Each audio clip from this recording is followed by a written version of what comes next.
for me, the turning point was just getting to a point where like, fuck me, like I've got a young family, like I've got to be able to support, but I didn't know what to do. Yeah. I didn't know where to start. What you're doing now isn't getting you where you want to be. Yeah. Why the fuck are you doing it? Everybody's turning point is when they're vulnerable enough to tell themselves the truth. I am 100% in the belief that anybody in the world can do whatever they want. You need failures to drive you to improve. I'm not scared of failure at all anymore. Like if Camille and I lost everything we have tomorrow, we've still got our health, we've still got our 2 girls. That's enough inspiration for me to start again. It's giving me goosebumps now talking about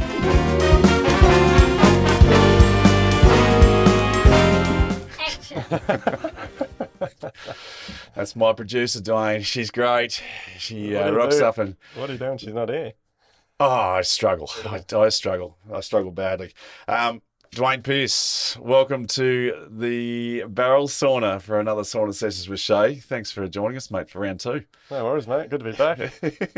Now, mate, if you want to do the first ladling, and I'm just going to explain to everyone at home, Duayne, I've been working with Duayne for the last 4 years in his building business, doing podcasts, amongst other things. Mate, you're a multiple business owner. You own a farm.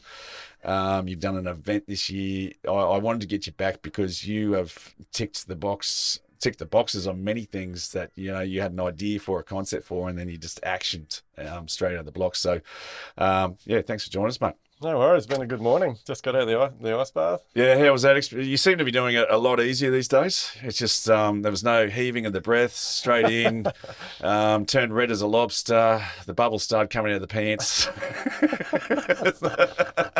I've done a lot of them now, but I do still just part of doing that regular breath work, I think. Yeah, for sure. But mate, so you've just come from a training sesh too. Yes. Yeah, big one this morning. So it's probably been 8. Actually, it's 9 months. Today's 9 months. So I did every 3 months we do checkups, and went up to see Hector up at Maroochydore and took all the measurements and did all the check-ins. But up until now, it's just been hydration, diet, and a lot of body weight exercise, and now we're really getting stuck into the weights. Yeah, nice. Mate, before we get into the chat, I'm just going to ask you 5 quick questions to get rolling. I feel like we're already rolling, but question number 1, aisle seat or window seat when flying? Window. Window. You like to see what's going on? Yeah, I like having a sticky beak, seeing I just like taking notice of the scenery and what's happening. Yeah, where we're going. Okay, nice. Question 2, Ford or Holden? Holden. Okay, all right, that's where we in saying that, I've got Fords as well. So. Okay. How do you do that? Because when we were kids, you're either Ford or Holden. There's no way I can actually buy a Holden because I'm a Ford guy. Yeah, I'm not sure. I don't know. I really like the old Holdens, but I just love cars, mate. A good car is a good car. Yeah, understandable. Bungee jump or skydive? If you had to skydive. Okay, have you done it? No, looking forward to doing it, but got a hopefully coming up very soon. Okay, all right. Stay tuned. There'll be a video coming out on Duayne's Insta page. Movie or massage to unwind? If you had to probably choose a massage. A massage? Okay, just get all the creaks and aches out. Yep. And what's one item that's precious to you that holds a lot of sentimental value?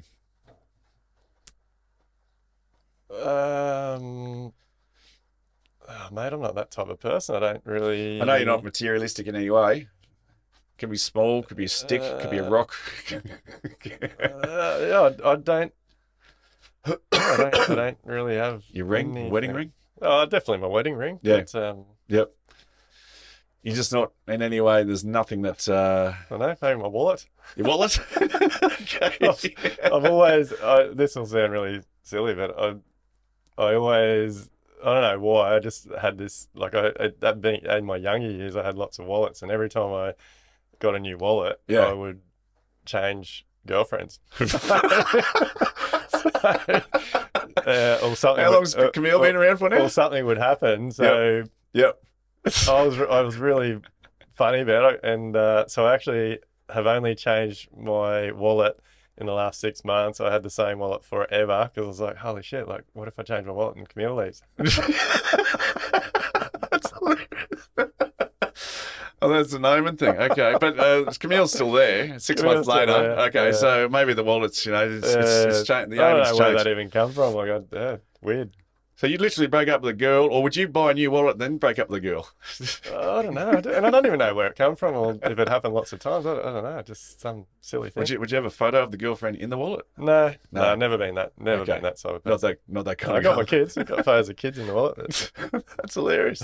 There you go. You learned something new about Duayne Pearce. There you go. 5 questions, mate.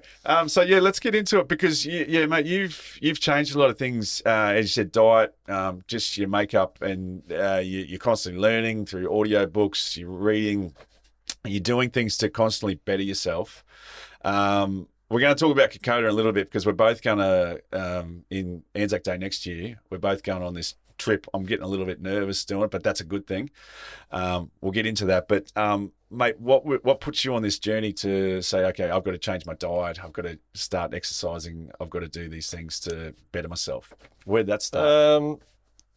Look, I think Camille and I have been on it since, well, for a long time now. Like I see a lot of people jumped on it during COVID. We're already sort of on the, well, I wouldn't call it a healthy path, but we're just very big on not putting chemicals and shit into our bodies. So we've always, well, in saying that, I thought we ate well. Yeah. And then obviously COVID highlighted a lot of stuff, and then Camille and I both listen to a lot of podcasts that highlight a lot of stuff, and but probably also just we've made some really good connections through Instagram. Going to seminars, going to courses, and just actually reaching out to people, and then being on the same page, and then becoming friends with those people, and then just finding out what actually goes on with things. But you used to be the rap king. Everything was in a rap, wasn't it? Like, well, I remember going to Morton with you. We had 20. Raps were easy, and I've always, I've never liked. Well, I've always just I don't like bread. Like I've always hated bread, but like now I know that wraps are just as bad as bread. So toxic. But yeah, just learning like with fruit and vegetables, mate. Like our fruit and vegetables are if you're buying from a big supermarket or a fruit shop, 9 times out of 10, your fruit and vegetables have been sprayed with some form of chemical. Like 60% of their life. Like a farmer sprays the field to kill the weeds so that he can plant a new crop. That he plants the crop, then he sprays fertilizer to make the crop grow. Then once it's growing, he sprays it with pesticides to get rid of bugs and insects. And then the process starts again because the field's healthy, the weeds come. So then they spray weeds between the crops. So it's just this never-ending cycle of chemicals that are being put on our food. Well, you know, it's a degradation of the actual fruit itself. Like it's got a shelf life of 3 days now, as opposed to a couple of weeks. I think just the more we started doing ourselves, the more we really become aware of it. Like when you start growing, and we don't grow a lot, we grow bits and pieces, but we now go and buy good quality food from farmers markets or direct from farm. Like strawberries, mate. Like when you buy a organic strawberry that's been grown in organic soil, like it's awesome, mate. Like, well, when we finish this podcast, I'm going to get you to try one of our strawberries. That's just over here, night and day. Like even a strawberry just from home. Like Camille's always grown strawberries, tomatoes. We got pineapples at home, banana trees. Like we're doing like I said, we're not doing a lot, but we're doing a little bit now. But just the taste and like you eat an organic apple or an orange, like the juices, the flavors. It just for sure. It brings a smile to your face. Like you buy shit from the supermarket and you don't know if it's going to be good or bad, and like not only is it grown poorly and pumped with chemicals, but it's stuck in cold freeze and like there's no such thing as fresh.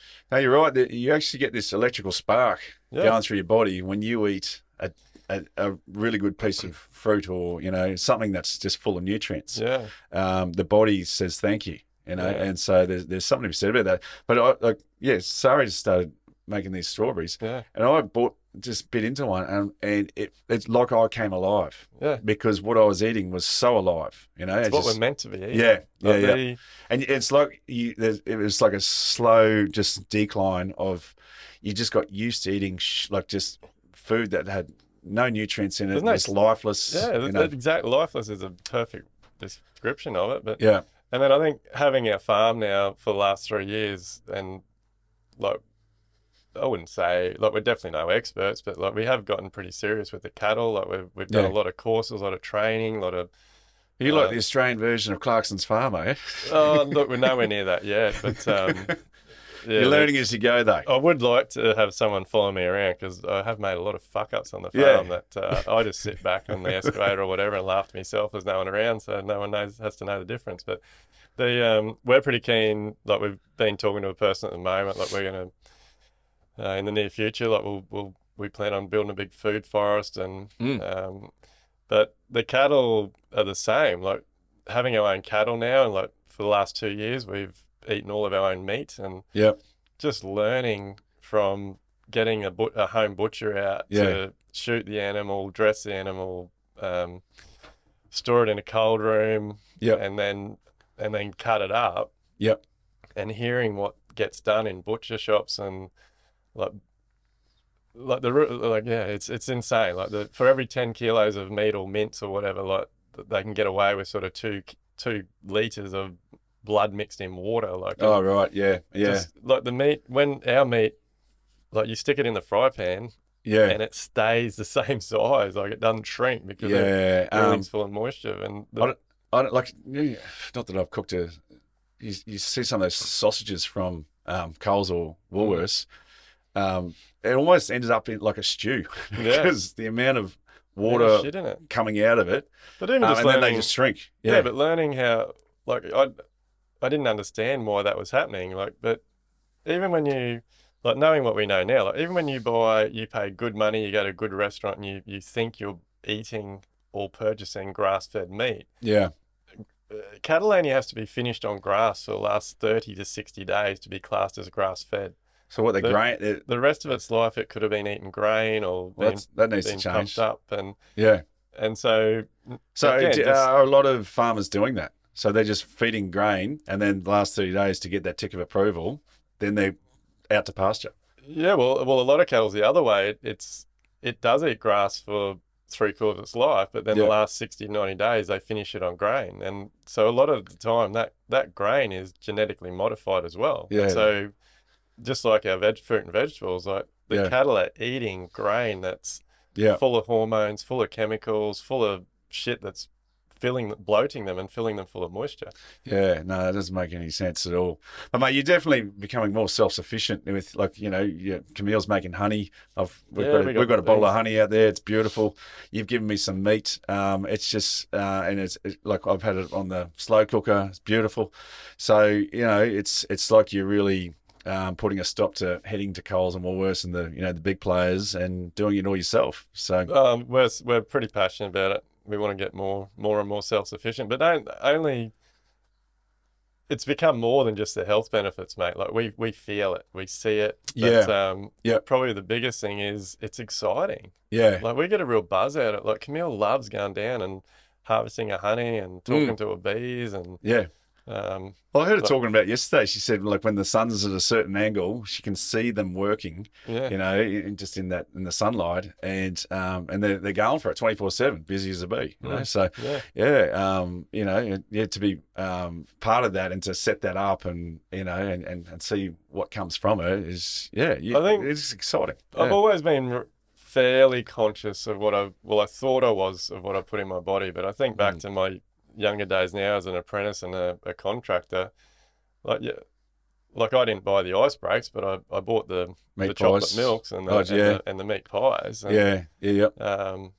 But just being really conscious now of like sugars as well and that sort of thing. And and again, I see it like it's so obvious now. You see people, and I see it in my own teams, in my businesses, like they have they're sick all the time. Yeah. They don't feel well. They're not 100%. They deal with anxiety, depression. And then you look at what they're eating and they're like Uber Eats getting delivered to job sites now. Just shit food. Then turning up in the morning with 2 ice breaks or 2 Vs or 2 Red Bulls.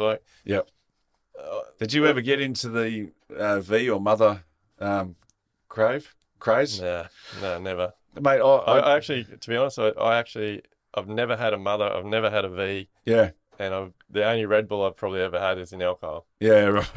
Yeah, Jägermeister, is it? Yeah, yeah. But mate, when they first came to the market 15, 20 years ago, I tried a couple of those mothers, and I had heart palpitations. I Yeah. reckon, like I felt like my heart was going to stop. And mate, you think that there's young people out there that are having 2 every morning. Yeah, crazy. Like, Yeah, and then yeah, it is ridiculous. But like, I don't know. I'd love to try and convince more people to get away from that sort of stuff. But yep, you're only as good as what you put in your body. yeah, yeah, yeah.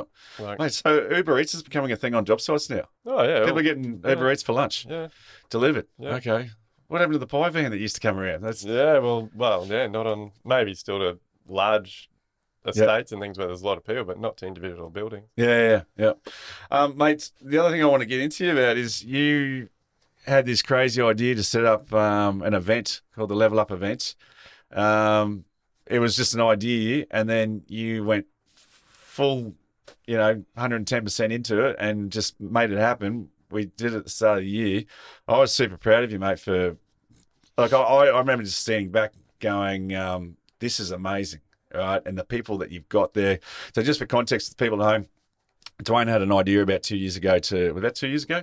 It'd be, 2 years ago now, yeah. Yeah. To put together the event, invite the best built, Matt Risinger from the States to come over. He's all about building science and to talk about that. Paula Baker-Laporte came over, who's all about healthy homes. When you start listening to her, you start to realize you've got so much shit in your house that you may not see, but it's making you sick, right? When you start listening to that, and light bulbs to start going off. So that was just to name a few. Trademark guys, you had all these people come. Helen Rogerson. Helen, yeah. Dr. Joe Lukens. So Dr. Joe Lukens is a psychologist, and she's talking, it's about mindset and, how to make your brain work for you properly on the job site. It was just brilliant. And then we had this bloody big screens. We had fireworks. We had a band at the end of the night.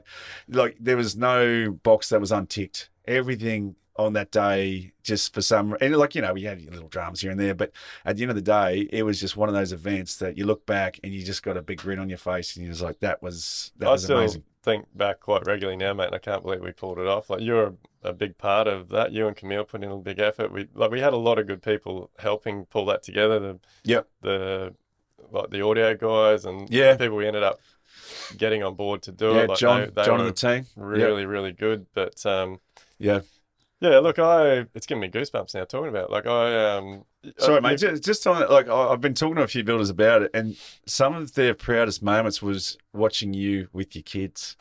So they were like just standing up the back, and they were watching you with Violet and Lottie, and they were super proud because they could see what it meant to the kids as well, and just to have someone looking from the outside in. I think they got a feeling from it that, okay, well, if Duayne can do that, maybe I can do something like that too. So the kids got a lot out of it. Like, they were very vocal. They wanted to be involved with it. They got paid. Like, we employed them for the day, and then they were very excited about what they earned. So then they wanted to come back the following days and help pack up and all those types of things. It was really good. We're very big with our kids, teaching them about business and the value of money and stuff. But I got quite a few messages about that after it as well from people, which I was quite taken back by, because for me, like, Camille and I do everything with our kids. Like, there's nothing's off limits. We are openly about, just like we talked about, like what we eat, our businesses, like everything. And I think it's setting them up for the future. And they, like, for me, it was just normal. Like, we support each other. Like, we were high-fiving during the day. Like, we were checking on each other. Like, like one of the, two of the builders. I feel like we're all in this state of flow as well. So we're not sleeping much a few days beforehand. Like, there's a heap to get done, but you just get in this flow state. And the thing is, we all had smiles on our faces doing it, but you're getting things done. But there was it just had to be done. Right. Yeah. So you're getting things done. And then through the event, in some ways, even though I'm running around like a headless chook, I'm still enjoying it, the whole experience. And I think that was, for all of us, that was part of, behind the scenes. Yeah. It was a special time. Yeah. It was bloody incredible, mate. And like, we were talking about it yesterday. Like, we we got asked a lot after it, like, who do we use? Who helped us do it? Like, we didn't have an event organising company. Like, we pulled it all off. And I guess to give people context, we got told by a lot of the biggest players in the industry that it wouldn't work, that no one would show up. They actually didn't want to sponsor the event. And then the event had to change like midway through planning. It was meant to be a combined conference trade show. Yeah, a lot of naysayers. Yeah, a lot of naysayers. They said that our industry wouldn't come to an event like that, so they asked me to separate my conference part of it. So we had to fence off that, and then the trade show was outside. And they're all challenges that you overcome. Well, we just made it happen. We weren't happy about it, but we made it happen. And the other big thing was that a lot of even associations and things told us that no one would pay to come to a conference like that. And so we ended up with I think it was just over 600 odd builders, people for the day that purchased tickets and come along. And the trade show side of it that was free and promoted by the suppliers and that, I think got just over 200 or something. So So and then a lot of those people ended up. We did sell some tickets on the day. A lot of those people ended up coming in, and they were all poking their head over the fence. Yeah, everyone wants to know what's going on. Wanted to know what's going on. So it's and since then, everyone that said it wouldn't work have come on board and told us that it's the best building event they've ever been to. Like even bigger than some big building expos that get had around Australia. So we've got a lot of people reaching out now, wanting us to do another event. Yeah. Well, Matt Rising said he'd come back in a heartbeat, didn't he? Like, there's all the big players, but sponsors and things, like the ones that the ones that wanted nothing to do with us to start with, are now seeing what we're doing in the industry, and they want to get on board. But I don't know if I'm too harsh or not, but I don't give people like. I don't think people deserve lots of chances. Like they wouldn't back me in the beginning. So and I'm not the type of person to just go, oh sweet, you're willing to sponsor me and give me money. Are we talking government bodies here, or are we talking private players? Across the board, with suppliers and manufacturers and those types of things. Like for me, you know what I'm like how strict I am with the guests over on the podcast. Like I'm not interested in having agendas or having to be tied to something. If you're not genuine, if you don't believe in my mission, if you don't believe in my cause, if you don't want to support me from what you can see I'm doing, then don't come back to me when you can see an opportunity to make money.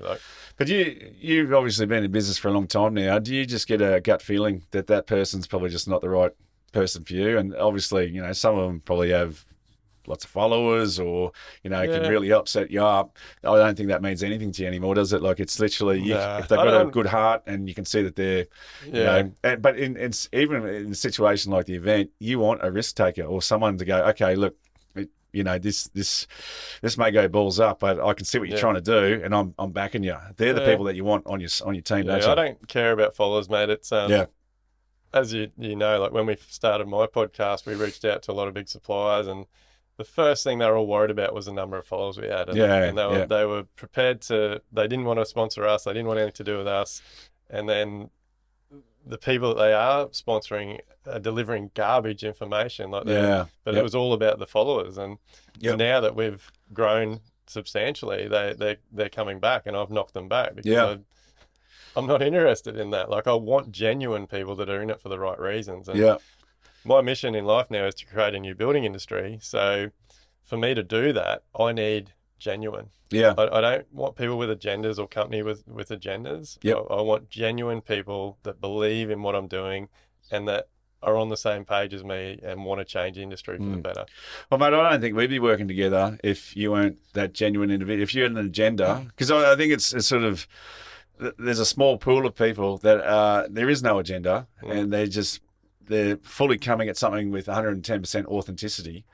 And you're one of them. And I think when people start to listen to your message and what you have to say, they're like, and it's almost like a surprise. Oh shit, he just sounds like a normal guy that's talking a normal message, and there is no agenda. What's the catch? And it's like, well, there is no catch. He's just on this mission to bloody change the building industry, but do it in a way that's just authentic. And I think people find that super refreshing, and that's why they listen as well. 100%, mate. And look, it really frustrates me. Like, you see people with these big followings on social media, and Mm. and you and I like know some of them that on if you follow their socials, like they just come across like they're king shit and know everything, Yeah. and but like knowing more about the behind the scenes in their businesses, like Yep. they're not only are their businesses shit, like their mindset shit. They're Yeah. just putting it this. It's all false. Like, Yeah. Yeah. and I think that's the hardest part with social media is you don't know what you're actually getting. Yeah. Yeah. Like Yep. you're following this false, Yeah, this it's false economy. It's a yeah. It can be a slow burn too into a world that's a disingenuous world yeah. if you want to keep following that. But I think I also Everyone wants the Lamborghinis and the mansions, mate. Like if like yeah, but I don't. we've talked You about, don't. yeah, I don't either. Like, Yeah. we've talked about this a lot. Like If I see the Lamborghini, that's a red flag generally for me. well, I don't. Yeah, I don't know. Nothing against Lamborghinis. No, but Great car, each their own. Like if each their that's your own. thing, like a lot of people are wristwatch or whatever. Like Yeah, mine is nothing. I don't like any of that stuff. I love my van, yeah. but that's about it. You know. But you see, like on socials a lot, it's like the more people come across as yeah, flashy, yeah.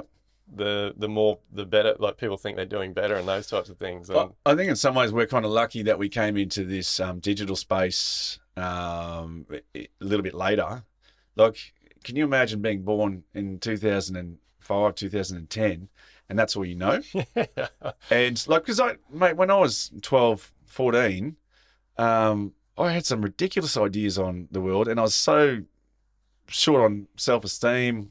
I was so unconfident with myself, but then you develop yourself and you know, you either start going to the gym or you start doing things to improve that. But I think I would struggle if I was born in and not know any other way. it's You know, hard, man. I see it in our two kids. Like they, Mm. but my And biggest, that's where the leadership of the parents has to come in, and just to navigate, you know, in the right direction to say, look, you know, that's all bullshit. Okay, like our it's kids can hold a conversation with us. Like it drives me insane that like seeing young people that their whole way of communication is either through social media or text message. And there's yeah, like you go out. We don't go out much, but like you go out when you do, and like you look around the restaurant or the wherever you are, and at every table, 9 out of 10 tables, both or everyone at the table is on their phone. disconnected. Like Yeah, there's yeah, really big like everyone talks about it all the time. Like the world's more connected than it's ever been, and yet human beings are more disconnected than we've ever been. Yeah. Like it should. I'd love to. We're going to do some things at our farm, hold some retreats and stuff, and do it. But like, how good would it be if you went to a restaurant and they took your phone off you when you walked in the door? I think that's a great idea. Yeah. Mate, I like to people watch every now and again when I go out for dinner, and like sometimes I'll go to dinner by myself, and purposely not be on the phone, but just enjoy the meal. That's if like Sari's at the other end and I'm in Brisbane or whatever. But it is quite noticeable that you've got a couple that come to sit beside you, straight on the phone, totally disconnected, like just not even how's your fucking day. You know, there's nothing, and then the food comes, they may put the phone down for a quick meal, but totally oblivious and totally unaware of, like, you've got a special moment here to connect with your wife or your partner. We're living in a world where if you don't respond to a text message or someone doesn't see something on social media or you don't answer your phone in 3 or 4 hours, you're dead. Yeah. Like, yeah. Fuck, like there's... Yep. It's absolutely crazy. So how have you learnt to balance that? Because obviously you're on socials, you've got a big social presence. How have you learnt to balance the digital world with reality of your family and, you know, just everyday life stuff? Mate, look, I'll put my hand up. It's definitely challenging. Like I'm no different to everybody. Like I have a lot of interest. I love fishing, boats, four-wheel driving, car, like motorsports. Like I love a lot of stuff, and like everything, Instagram, Facebook, YouTube, like everything is designed to just keep feeding us what we're watching. So it is hard, and you've got to consciously not get sucked into it. But I'm really hard on myself. Like and everyone sees what I do on socials and thinks that I'm on there all the time. I'm not. Like I record a lot of stuff when it's in my head or when I'm thinking about it. Yep. It gets stored, and then it gets posted. Like we got a VA now that does all of the social posting. So Yep. if there's a bit of on the spot personal stuff, it might be directly from me, but a lot of it's like very scheduled. Yeah. Yep.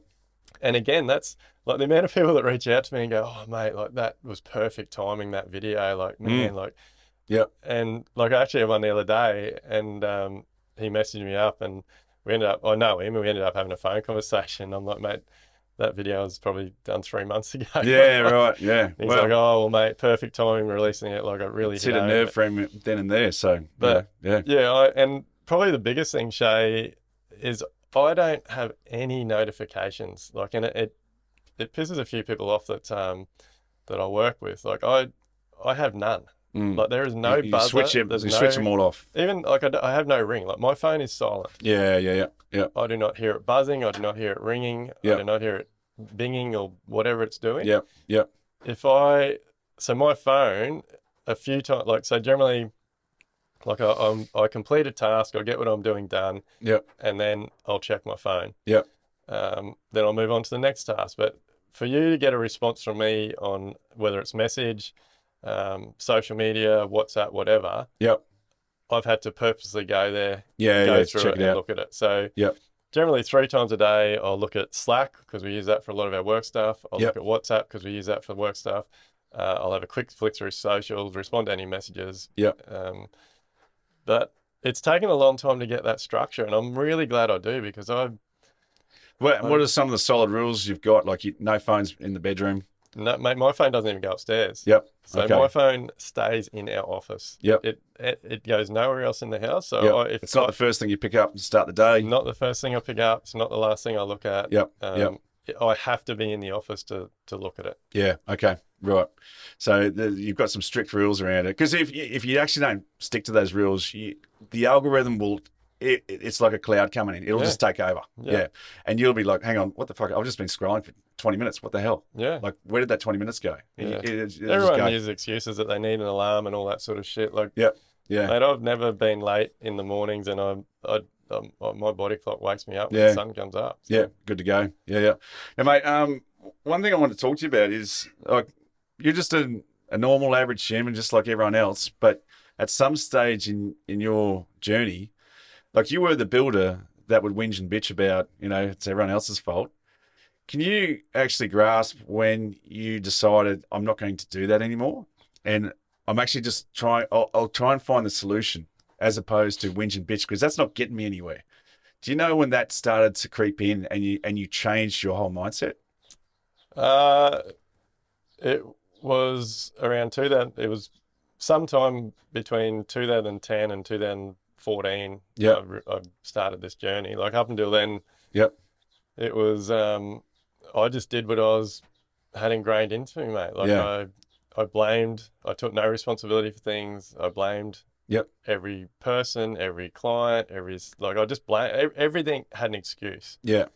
And then I guess for people that don't know my story, they can go and listen to my podcast. What's the episode? Am I the real deal or full of shit? Oh, with Lewis. But yeah, I got us into some quite bad financial problems, and then that made my problems worse. And we had a young family, like 2 young girls at the time, like 1 and 2 or something, 1 and 3. And for me, the turning point was just getting to a point where like, fuck me, like I've got a young family, like I've got to be able to support these. But I didn't know what to do. I didn't know where to start or anything. But you just knew you had to start. I had to do something. What I was doing wasn't working. I use that all the time now. Like if what you're doing now isn't getting you where you want to be, why the fuck are you doing it? You need to do something different. And I think that was something that was just, again, entrenched in me through my life. Was that you should know what to do.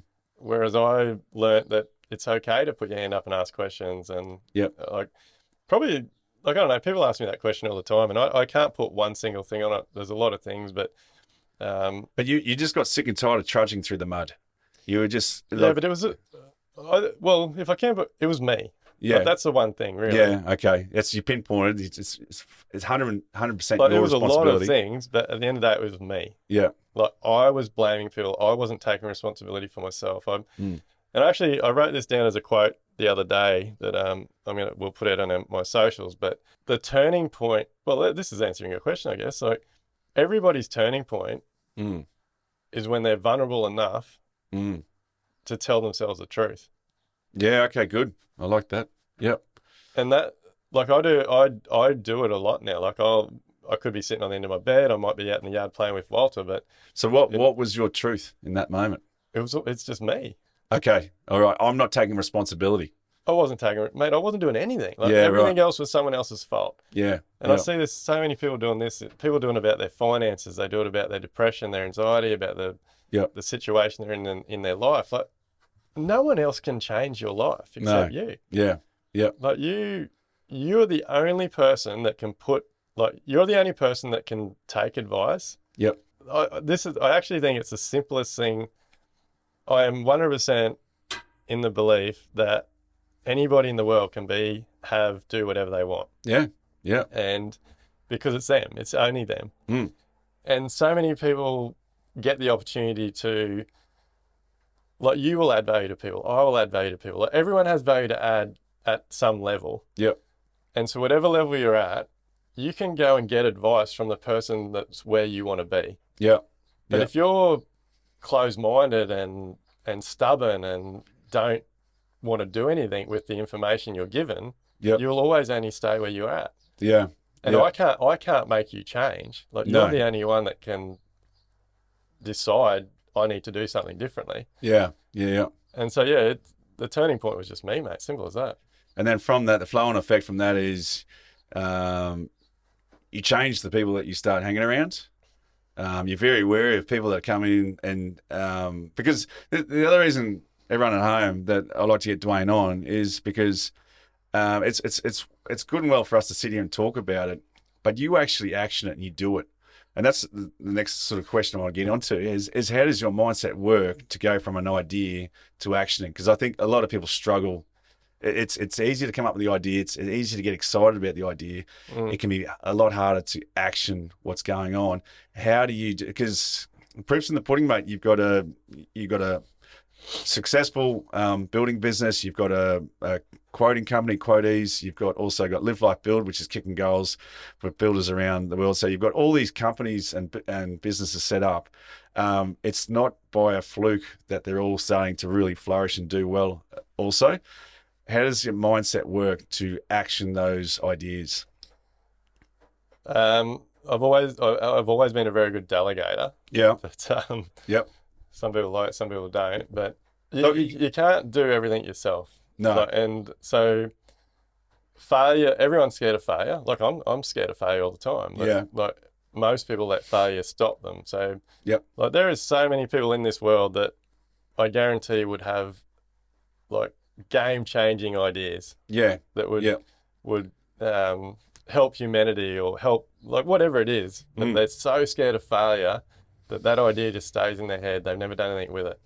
It's easy to just stay in bed. It's easy to stay. Yeah. Well, it's easy just to stay in your daily routine, go to work, get your paycheck. Like, so many people are like, oh, if I quit my job and follow my dreams, I'm not going to earn any money. Or what if I spend all my savings doing this and that doesn't go anywhere? Like, you only learn from failing.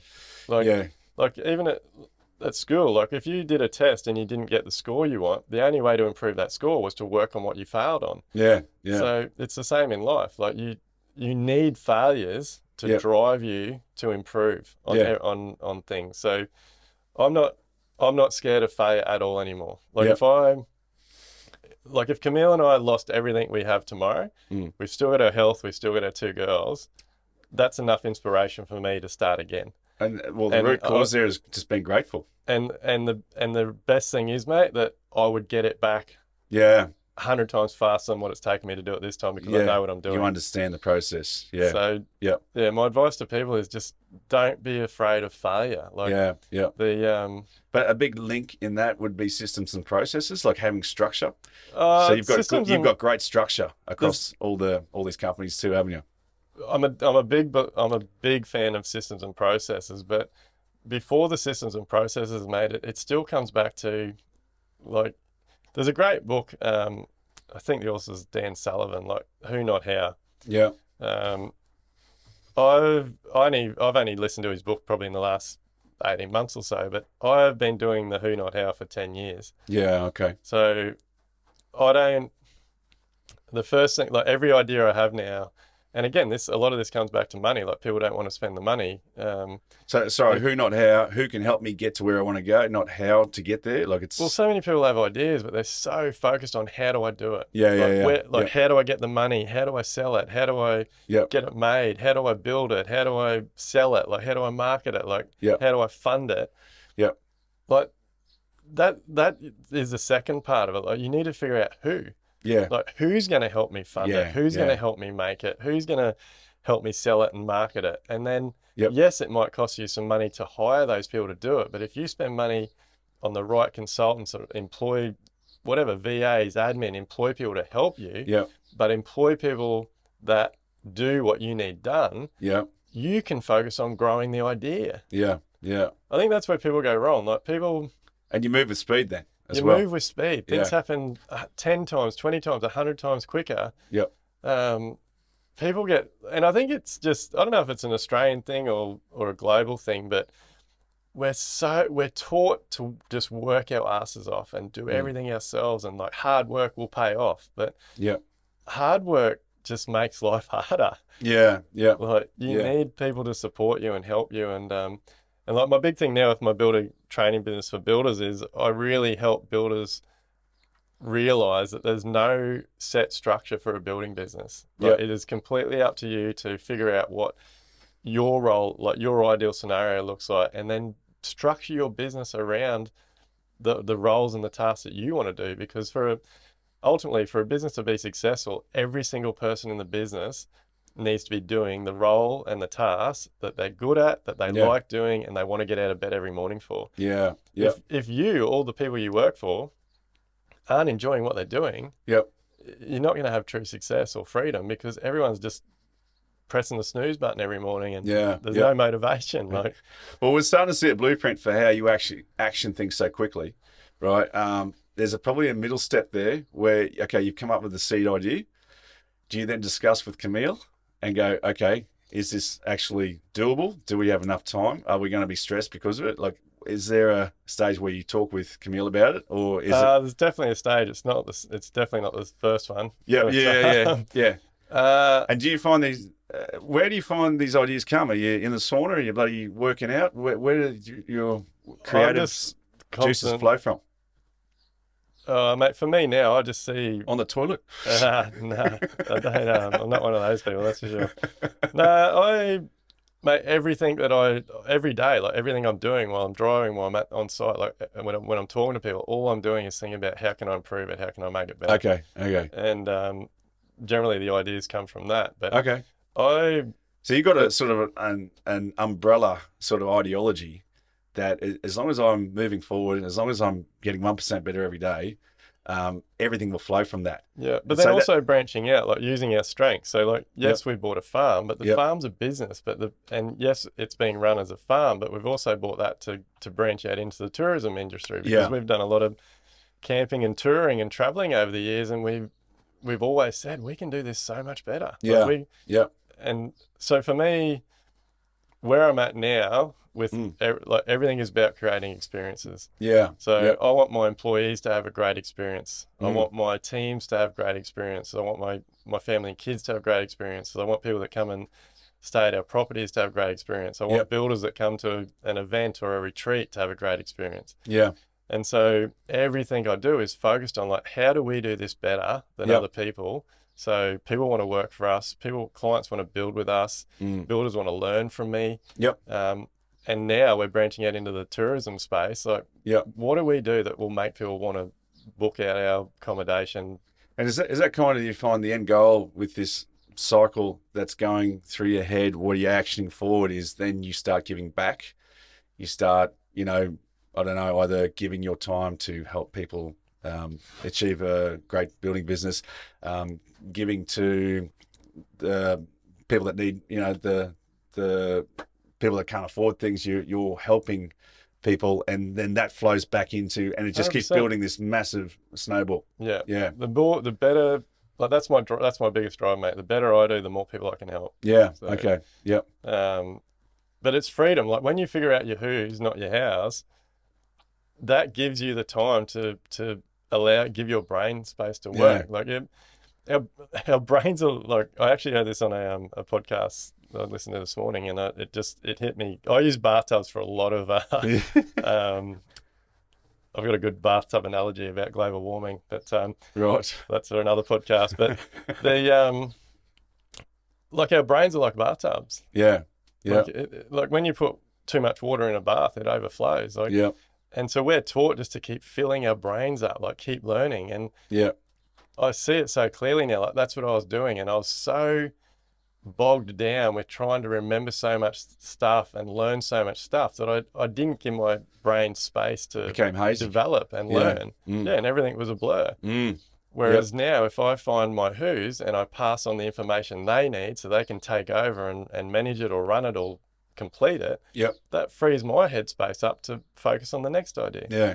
Well, I'm glad we have this chat, because I think I'm learning more about you just by this half an hour sitting in here doing this. But I think people at home are going to pick up little gems. And it is kind of like, life's like a 1,000-piece puzzle, right? And it's about, work out the sky. You can work that out quite simply, and that could be health. Yeah. Do you know what I mean? Just start there. If you're going to start anywhere, start with your health. And if you've got clarity in the eyes, if you've got clarity in the brain, you can think clearly, that's a great start, isn't it? Yeah, I think if I can give people advice, I think there's a really clear path to success. Like, number one, you've got to be right before anything else can be right. So move, hydrate, flexibility, like look after your body.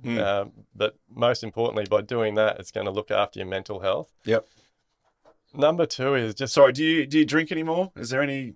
Very rarely? Might be special occasional. Yeah. But no, very, very little alcohol. Yep. But that doesn't mean I might have, like, over the holidays, I had one bender. So Yep. Everyone's got to let loose at some point. Yeah. Just on that, like, I think the older I get, the more I'm just going away from alcohol. But if the sun's going down and I'm with good company, I love a beer. Yeah. And I don't beat myself up for having a beer. Yeah. And I don't think you should beat yourself up. But I think even on that, mate, we've actually met a good friend now, or met a person that's become a friend. Yep. That's homebrew. Yeah. Like there's no shit in it. Oh, okay. And so you can have a great time. You can drink it, number, mate. No hangover, and so again, just avoiding the shit we're putting in our bodies. But I think number two is be yourself. Yeah. Like I just see a world of people that are so interested in all the shit that everybody else is doing, even though most of the time it's fake. Yeah. Yeah. Who gives a fuck what other people are doing? Yep. Like just be yourself. And number three would be don't be afraid to fail. Yeah. Okay. Like failure is your friend. You need to fail to have growth. Yep. Yeah. And failure can happen in lots of different ways. Yep. And just every time you fail, just get back up and try again and understand why you failed. And improve on it. And mate, those three things, like seriously, if people stay focused on them, and if I had to say a fourth one, it would just be limit your time on anything that I call it that is killing your brain. Yeah. So radio, TV, social media. Yeah. And I would also throw in that basket hanging out with people that aren't adding value to your life. Yeah. Telling the same stories from 30 years ago. Yeah. Toxic. Yeah. Stay away from it. I know what you mean about the radio, mate. Like when I jump in, I think you talked about it yesterday, when I jump in my wife's car, the radio is on, and it's the first thing I do is turn it off. Yeah. It is off because it's noise to me, and it's this harsh noise, and I can't stand it. Oh, I don't. Not a fan. It's crazy, mate. I love all those links, and that's putting the puzzle together. I feel like we're doing a 500-piece podcast, puzzle podcast, And so, if anything, plant the seed for people listening to say, okay, maybe I'm missing this little section. Something that you just touched on that I want to come back to is at some stage in your life or career, you just stopped giving a fuck about what everyone thought and just ran your own race. Yeah. Do you remember when that happened and what brought that about? Because I when I can't ask, remember it. so sorry, just to give some context too, if I ask you to do anything, you go, fuck, right, let's do it.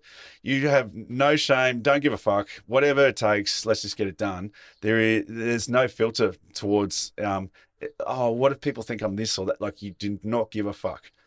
When did that happen? And because it's so freeing when you start thinking like that and not giving a shit what other people think. Yeah. I don't know. I'd love to. I should go back and have a look actually, but I think it was around that same time, like 2013, 14. Yeah. Camille and I were in Sydney for something. Or I'm sure it was Sydney. I've never read a book in my life. For some reason, we were in the airport waiting. Our plane got delayed. Back then, I didn't have Audible. I had nothing on my phone. Yeah. And I'm like, well, what am I going to do? And just the first book at the front of the shop, mate, was The Subtle Art of Not Giving a Fuck. There you go. Yeah. But the thing is, I bought the book. I'm not a reader. I think I read about 6 or 8 pages. Yeah. In the whole flight, which most people could probably read the book. Yeah. And that was it. I never did anything with it. Like it resonated with me. I got something out of it, but I never did anything with it at all. I started using that principle. Yeah. But it actually wasn't for 2 or 3 years later when I got sucked into Audible. Yeah. I was like, shit, now I know what Audible is. I'm going to download this book. And then I've listened to it probably 50 times now. But yeah, it's a good listen. Good read. Yeah, for sure.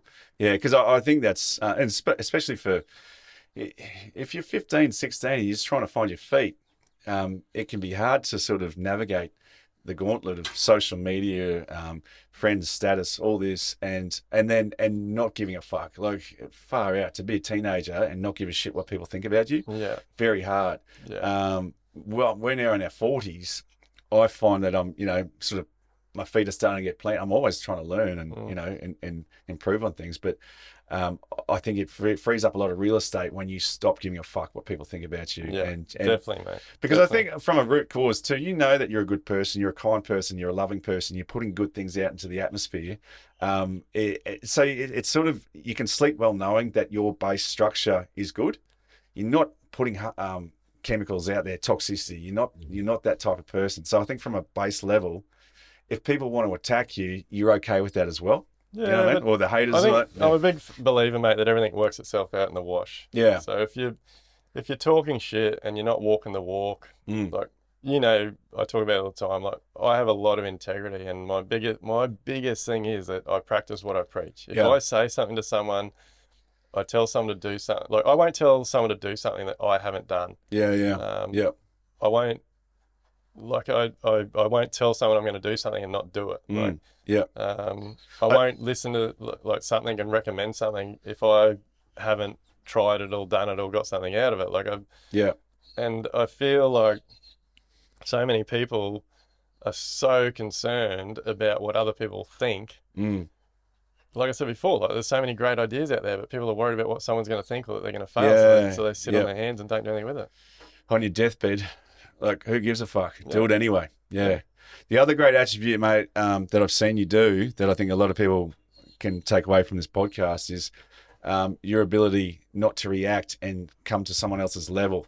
I've seen you with next door neighbours on job sites that want you to attack them or want you to arc up, and you don't allow that to happen. And then they realise they've got no fuel to throw on the fire, and they realise if they keep on their merry way, they're the arseholes.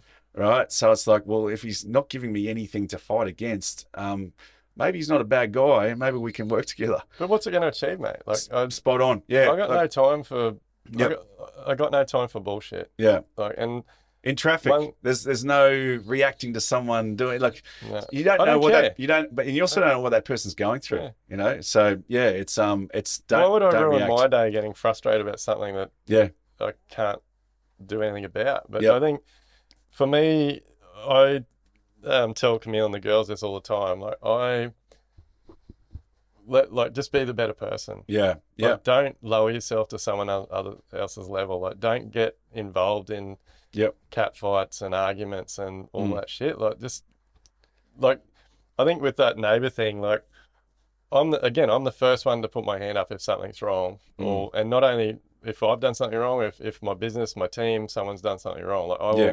There's no point arguing. No, Like if take we've- responsibility for it. Yeah, if we've Yeah. damaged a fence or driveway or done something, Yeah. why try and argue or hide it or dismiss it? Yep. Like, just put your hand up. Yeah, look, really sorry about that. Yeah. Look, I can guarantee you we will get that sorted. Let's go out now. We'll take some photos of it. Look, here's my number. Here's our email address. Yeah. I'll come back to you. I'll let you know when we're going to do it. Like, So the other strong suit there is you're also in constant communication with that person to get the problem solved. yeah. Yeah. Yeah. I just, mate, for me, I value my time like incredibly high. Yep. And so I don't want to waste it. No. Like, just Yeah. fucking get it resolved, sort it out, keep Yeah. the peace, move on. Move Like, on. Yeah. I'm not going to stand there for an hour arguing with someone Yeah. and trying to prove a point Yep. that, Yeah. yeah, I I got think- no time for shit, mate. Like, I think as a builders too, like it almost can be a habit to be on the defense, to go like something's going to happen today that I'm going to have to put out a fire, and it's just not the way to react back and try and yell over someone. It doesn't but work. your business is only as good as you, but Yeah. So a lot of, like, my team make mistakes. Everyone makes mistakes. I make mistakes. Yeah. So, like, I don't see the point. Like, I think it shows my team a lot as well. Like, if I was to stand out the front and whinge and bitch and argue and throw my hands in the air and swear and carry on, Well, they learn from that, don't they? what example is that setting for my team? Like, Yeah. I want to show my team that I stay calm, I resolve issues, I look after people. Yep. And look, I'm a very factual person as well. Yep. So I definitely stand my ground. Like, we've had plenty of clients that have tried to blame us for damaging the footpath, ruining their driveway, damaging fences and those types of things. Yep. As soon as I say, oh, look, just let me get back to the office, I'll just check all the photos we took prior to starting on site, because we do dilapidation reports. So, and they'll keep trying to argue. Yeah. And I just say, look, I'm not going to argue with you. Like, we photographed everything before we started. So Yeah. just let me check the photos. If there's any damage there, like now, since we've started, it is not an issue. I guarantee you, 100%, we will cover the cost. We will fix it. Yeah. But if I check my photos and it was pre-existing, I'm really sorry, but I can't help you out. Yeah. Okay. But there's evidence there.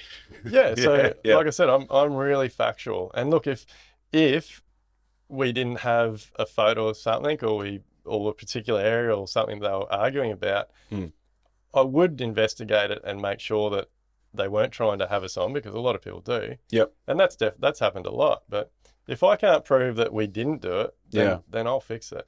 Have you got any? Because I think there's also, when you are a peaceful man and you come from a place of love and kindness, I've got two rules. If you waste my time or you take advantage of my kindness, I'll come down on you like a ton of bricks and I'll tell you, go fuck yourself. All right, every time. Have you got anything like that? Because you don't want to be a walkover either, Yeah, like I'm not a walkover. No. I don't. Like I said, my time's value, mate. I won't. Yeah. I'll walk away. Like, there's no. But if you've got a client who just keeps at you, will you put them in their place at some stage and say enough's enough? Oh, look, back in the day we did, but like we don't get that anymore. You don't get that anymore. You don't have to Like, worry. Yeah. Our clients, we attract the right types of clients. We build relationships. We spend a lot of time educating them. They know what's going to happen. Yeah. Yeah. Yeah. Nice. But again, it just comes back to facts, mate. Like, Yep. it's all facts. Put the facts in front of people, black and white. And look, I think I've definitely learnt that from all the troubles I've had over the years. Like, if you get in enough trouble that you end up in court, it's that simple, mate. It's black. It's like the law. It's black and white. You did it or you didn't. Yep. Yeah. Yeah. That's it. Mate, I think we put together about 480 pieces of this 500-piece Duayne Pearce puzzle. It's bloody hot in here. I know that. It is. Yeah. Mate, I just want to wrap it up with the Kokoda Trail. So it's something that we both decided to do with group. So there's some really good human beings coming on this trip, in Anzac really Day next year. forward to it. What are you looking like? What scares the shit out of you in this trip? What made you want to do it? Where did the Kokoda trek come from for you? I think Kokoda, I've always been interested in Kokoda. I actually don't know the full story. I'm trying to find it out before I go. But as far as I'm aware, like some of my pop and stuff have played a role. Yep. So I'm trying to figure that out more. But I just really respect, appreciate, value everything that people did for our country and us. Like Yeah. we wouldn't have and be doing what we do now if it wasn't for the effort that were put in back then. So I 100% agree. And I get up on Anzac Day for the dawn service, even though it sucks to get up at whatever time. But it's like I may not have had the chance to get up if it wasn't for the people that did what they did. yeah, So I respect it gratefully. And it's been a bucket list thing for me for yeah, 20, 30 years, mate. So, and mate, if we can, like you see footage and stuff, like you see how they did it. yeah. Like it'll be a walk in the park for us. But Yeah. and I'm really like I'm getting goosebumps now talking about it. Like we finish, I think, the day we finish on Anzac Day, don't we? The day before or something. I'm not sure. It's around Anzac Day. So yeah. we're actually going to be there. Yeah. Like see all the Anzac Day celebrations and stuff. That's going to be a surreal moment. Yeah, Yeah. I think there's going to be a lot of tears and a lot of joy, a lot of. Yeah. As you said, we've got a really good bunch of guys going on our group, and I'm really looking forward to it. Oh, most definitely, mate. Look, it's and just sitting in that webinar the other day, he's like, if you go on this adventure, you're going to change as a person, and you'll find out things about yourself you didn't realise were actually, in your makeup. But I'm looking forward to it, mate. I think it's going to be a great trip. So yeah, me too. I can't wait. Hey, mate, I really appreciate you coming in. I know you're a busy man, and to do the ice bath effortlessly, and then just divulge a little bit what goes on inside your brain is fantastic, mate. And I think everyone at home is going to get a lot out of that. So appreciate your time, mate. Nah, it's always good, mate. Thanks Appreciate for coming everything in, you do. It's good. All right, gang. If you like that episode, don't forget to like and subscribe, and we'll see you for another Sauna Sesh soon. A lot of alliteration there. Thanks, guys.